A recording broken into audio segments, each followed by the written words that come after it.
where we just watched the Hawks beat Illinois 81-62. You know, I know it's the first day of the tournament, so far the ladies are undefeated here at Bankers Life Fieldhouse. But I was getting nervous. There were a couple of close calls in there. Yeah, I would agree. Illinois' Amber Moore was on fire today. She had 20 points in the first half and got a senior standing ovation, ending up with 26 for the game. Yeah, and I have to say, I was surprised by Sam Logic, and it was not in a good way. She had 3 points in the first half, came out of the game with 5 minutes left in the first, with 3 fouls, came back, had 2 points in the second half. So Illini did a great job shutting her down. I agree. And Sam left with 5 minutes in the first half and never came back in. We never see that from her. So hopefully the Hawkeyes and Logic can step it up for tomorrow because they're really going to need to clean that up against Purdue. Here's what Bluter said after the game.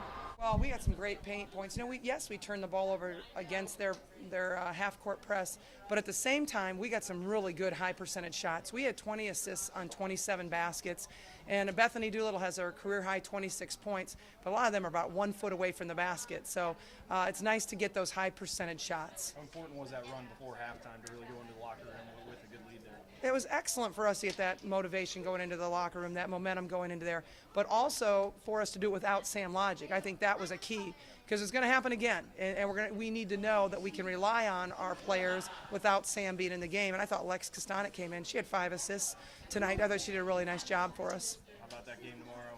That Purdue game's one that this team wants back.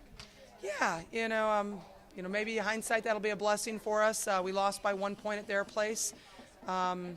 We know they're a great team, and they're playing very, very well right now. But it's everybody 0-0, right? And so we're gonna give it our best shot tomorrow.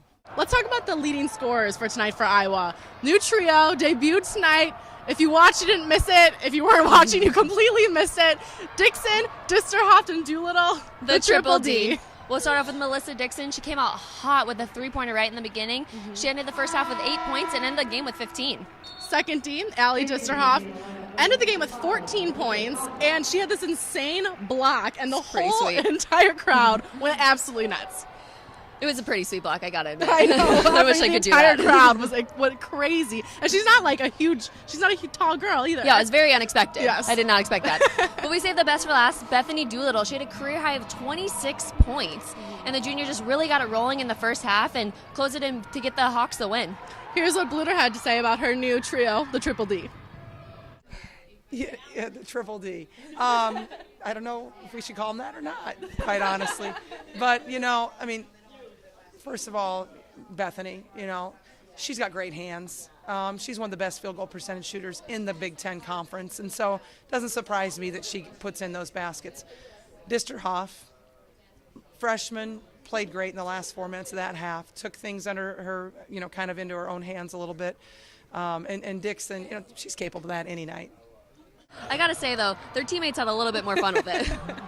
Studs. They're studs. The 3Ds are studs, and we need to start using that a little bit more, I think. Was that yours? Because that was We coined it. We coined okay, it. so Triple D. So we'll take that, and hey, if that's what it's going to take to win, we're definitely okay with that. Triple D, I like that. The Triple D offensive threat. There we go. I like it. Going into the game, we knew that the baseline drive would be there a little bit, so I tried to do that more the second half. Beth played great. We just kept trying to get inside to her. They couldn't match up against her, so that was a really good look for us too today. Well, I think our team just prides herself playing very unselfishly, and I think everyone's making to look that extra pass. And so, I know in Beth's case, we had some, great passes from Lex, and Sam from up top, and she got some, open layups. And then, same thing. They're finding all of us for open shots. So I think definitely credit the teammates and. Yeah, definitely. This team is like the most chemistry I've ever seen in a team, and I think we all feed off each other so well, look for each other in every situation. I think we're really good at finding each other where we have our strengths on the court, and I think tonight is evidence of that. But hopefully the Triple D tomorrow can team up with Sam Logic, and they can pull out that W against Purdue. I really hope so. But for now, we're in Indianapolis. I'm Rachel Bedell. And I'm Taylor Axelson for Daily Iowan TV Sports.